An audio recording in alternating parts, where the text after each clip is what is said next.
I don't know about you, but I haven't withdrawn money from my ATM machine in probably about a year. I use credit cards for everything. But what happens when you actually swipe your card, and where did this whole credit card revolution come from? Let's go back 70 years. It started off with rich plutocrats in New York City that didn't want to have to carry cash. There was a program called Diners Club. If you went to a fancy schmancy restaurant in New York in 1945 or 1948, 1949, you had to carry around cash with you. If you're buying a very expensive steak with caviar and expensive wine, it's a lot of cash.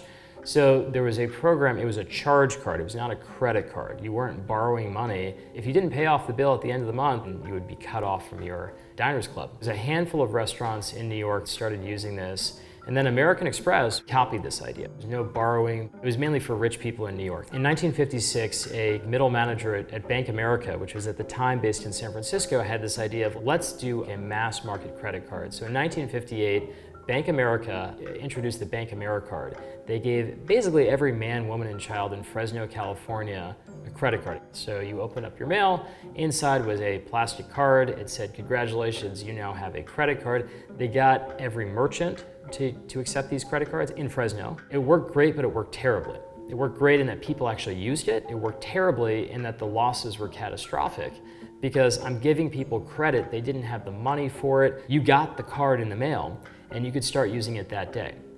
And there was nothing electronic about it. And it turned out that a lot of other banks wanted to use this process as well.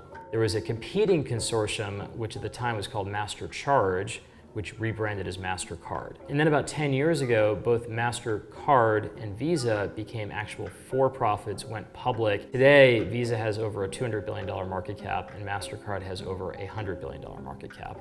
The best way of thinking about them is they are routers. They don't actually have consumers as clients. They're the central clearing function. So Visa's clients are issuing banks like Wells Fargo, Bank America, and acquiring banks. Acquiring bank is a bank that acquires merchants who accept Visa and MasterCards. So there are really 5 parties in a transaction.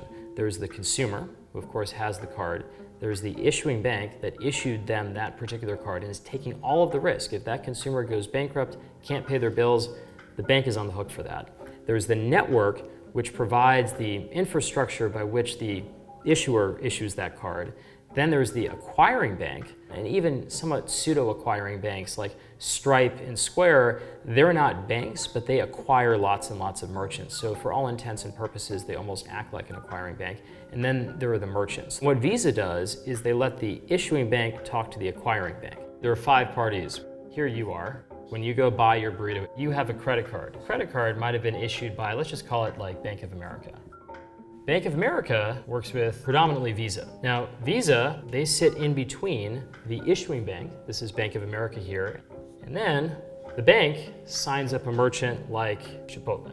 And it turns out that these arrows actually go in both directions. When the consumer here buys their burrito, what actually happens is they give their credit card to Chipotle. Chipotle sends that card to their point of sale system, that big machine that the manager swipes that card into or dips that chip into.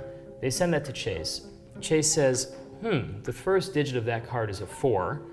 4s are issued by Visa cards. 5s are issued by MasterCards. 3s are issued by American Express. And 6 is discovered.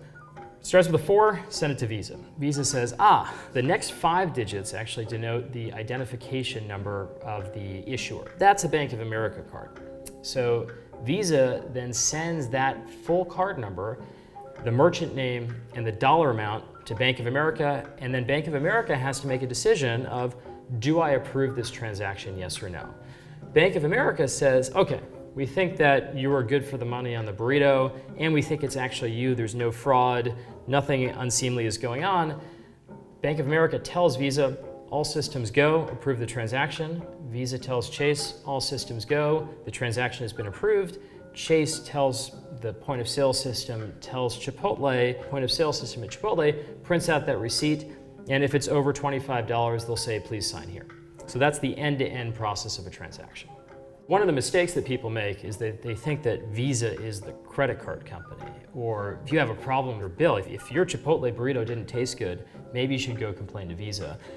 Visa doesn't even know who you are. Visa does not work with you as a consumer.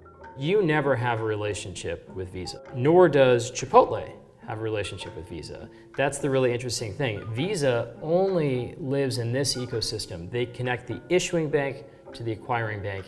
So when you go pay for your burrito, I think it's a very simple process. You give the card to the cashier charges your card. It turns out there are a lot of parties that the money passes through.